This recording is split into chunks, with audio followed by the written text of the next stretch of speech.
అందరికీ నమస్కారం అండి. విద్యార్థుల విజయానికి సారథులు అధ్యాపకులు అనే ఈ మంచి పుస్తకంలో ఉన్న మంచి విషయాలను తెలుసుకుందాం. విద్యార్థి ఏనుగు అధ్యాపకుడు మావటి అనే ఒక కథను ఈరోజు తెలుసుకుందాం. ఒకరోజు ఒక మావటి తన ఏనుగుతో కాంచీపురం నుంచి అరక్కోణం వెళ్తున్నాడు. అది ఎండాకాలం. ఎండ తీక్షణంగా ఉండడంతో ఏనుగు అలసిపోవడంతో పాటు చికాకుతో సతమతం అవుతుంది. తన ప్రియమైన ఏనుగుకు కొంత విశ్రాంతి తప్పక ఇవ్వాలని మావటి నిశ్చయించుకున్నాడు.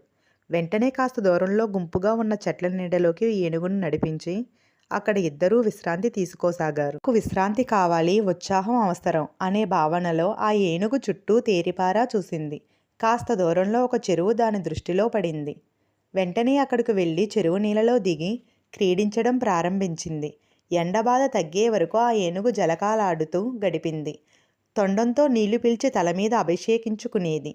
మావటి మీద కూడా నీరు జల్లుతూ కాసేపు ఉత్సాహంతో ఆ చెరువును అతలాకుతలం చేసివేసింది. ఇలా కొంతసేపు గడిచిన తరువాత మావటి ఆ ఏనుగును ఒడ్డుకు రమ్మని సైగ చేశాడు. ఒకసారి రెండుసార్లు సైగల ద్వారా పిలిచినప్పటికీ ఏనుగు కదల్లేదు. మావటి గద్దించి చూశాడు. ఊహూ, ఇది మొరాయించదే, దీనికి ఏమైంది అనుకుంటూ మావటి తను నీళ్ళలో దిగాడు. అంతలో ఏనుగు తన దేహాన్ని వేగంగా విదిలిస్తూ గీంకరిస్తూ చెరువులో నుంచి బయటకు రావడానికి తీవ్రంగా ప్రయత్నించసాగింది. కానీ హఠాత్తుగా అది కృంగిపోతూ ఉండడం చూసి మావటి నిశ్చేష్టితుడయ్యాడు. అయ్యో, ఏనుగు కాళ్ళు బురదలో కూరుకుపోయినట్లున్నాయి, ఏం చెయ్యాలి అంటూ మావటి ఆలోచనలో పడ్డాడు.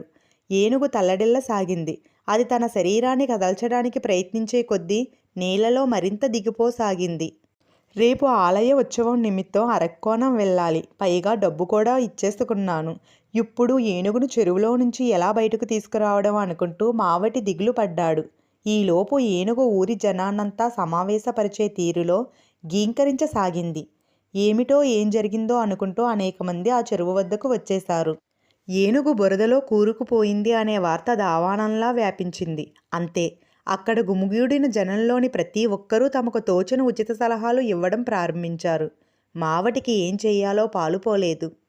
మొదట కొందరు ఏనుగు పక్కకు వచ్చి ఏనుగుకు అగ్ని అంటే తగని భయం, మండుతున్న కాగడాలు చూపిస్తే భయపడి బయటకు వచ్చేస్తుంది అని చెప్పి కాగడాలతో ఏనుగును మరింత సమీపించసాగారు.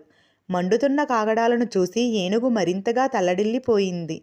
ఆగ్రహంతో తొండంతో నీళ్లను కొట్టసాగింది. యువకులు దాన్ని సమీపించే కొద్దీ ఆ ఏనుగు గీంకారాల శబ్దం మిన్నుముట్టింది. మావటి సైతం తల్లడిల్లిపోసాగాడు. అతడు ఆ యువకులను అదుపు చేయలేకపోతున్నాడు. మరికొందరు బురదలో చిక్కుకున్న ఏనుగును పట్టుకుని బలంగా లాగితే బయటకు వచ్చేస్తుంది అంటూ ఏనుగు తోకను పుచ్చుకుని బలంగా లాగసాగారు.